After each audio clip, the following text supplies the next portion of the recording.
एक बार एक भिखारी अपने जीवन से परेशान हो चुका था, क्योंकि उसे अपने जीवन को चलाने के लिए भीख मांगना पड़ता था। उसे हर एक चीज के लिए भीख मांगना पड़ता था। इसी बात को लेकर वह दुखी रहता और दिन भर यही सोचता कि उसके जीवन में बदलाव कैसे आएगा। यह सोचकर वह निराश हो जाता। वह हर दिन देखता कि बहुत सारे लोग निराश होकर आंखों में आंसू लिए विभिन्न चिंताओं से परेशान लोग महात्मा बुद्ध की तरफ जाते हैं और वापस लौटते समय वे लोग बहुत ही खुश होते थे। वह भिखारी यह समझ नहीं पा रहा था कि गौतम बुद्ध उनके साथ ऐसा क्या करते थे कि वे बेहद खुश हो जाते थे। वापस लौटते हुए लोगों के हाथों में ना तो ढेर सारे पैसे होते थे और ना ही सोने चांदी। तो फिर ऐसा क्या होता था कि लोग बुद्ध के पास से लौटते वक्त इतना खुश होते थे। यह सब सोचकर वह भिखारी भी निर्णय लिया कि वह भी महात्मा बुद्ध के पास जाएगा और देखेगा कि ऐसा वहाँ क्या हो रहा है कि दुखी लोग उनके पास जाकर खुश हो जाते हैं। वह महात्मा बुद्ध से मिलने के लिए उनके पास चल पड़ा। जहाँ बुद्ध मौजूद थे वहाँ पर बहुत लंबी लाइन लगी हुई थी, तो वह भिखारी भी उस लाइन में लग गया। लाइन में लगकर वह अपनी बारी का इंतजार करने लगा।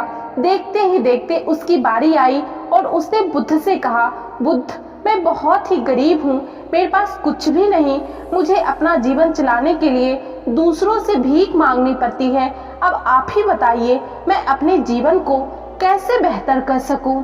उस भिखारी की बात सुनकर महात्मा बुद्ध ने कहा, तुम गरीब नहीं हो, तुम्हें ऐसा लगता है क्योंकि आज तक तुमने कभी किसी के लिए कुछ भी नहीं किया, ना ही तुमने कभी किसी को दान दिया और ना ही दूसरों के लिए कुछ किया। यह सुनकर भिखारी के मन में एक आशंका जाग उठी।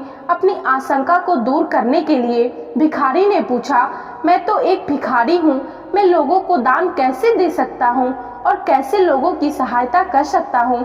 मुझे तो खुद अपना जीवन चलाने के लिए दूसरों से मांगना पड़ता है। भिखारी की बात सुनकर महात्मा बुद्ध थोड़ी देर चुप रहे और फिर उसे बोले, तुम्हारे पास हाथ है जिसे तुम लोगों की सेवा में लगा सकते हो और दूसरों का भला कर सकते हो। इसके अलावा तुम्हारे पास मुंह है जिसे तुम लोगों से अच्छी अच्छी बातें कर सकते हो और दूसरों का हौसला बढ़ा सकते हो।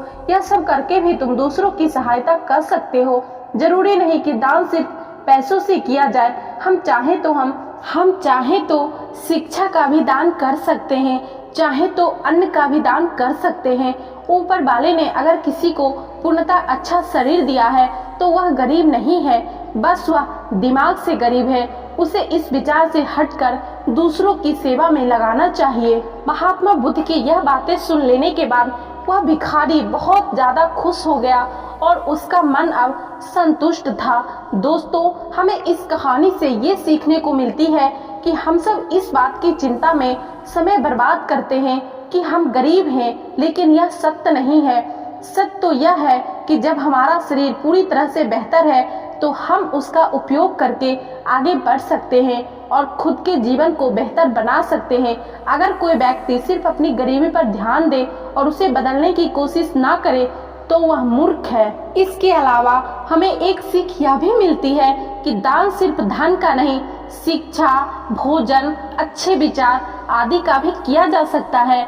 अगर आपके पास धन नहीं तो आप शिक्षा का दान कर सकते हैं या फिर आप दूसरे के लिए अच्छे विचार का भी दान कर सकते हैं। इससे समाज बेहतर बनेगा। वैसे इस कहानी से आप लोगों को क्या सीखने को मिला, कमेंट करके जरूर बताइएगा। और वीडियो पसंद आया हो तो वीडियो को लाइक जरूर कर दीजिएगा और चैनल पे नए हैं तो चैनल को सब्सक्राइब करके बेल नोटिफिकेशन जरूर प्रेस कर लीजिएगा, ताकि हमारे चैनल पे आने वाले अगले सभी वीडियो का नोटिफिकेशन आप लोगों तक पहुंचता रहे।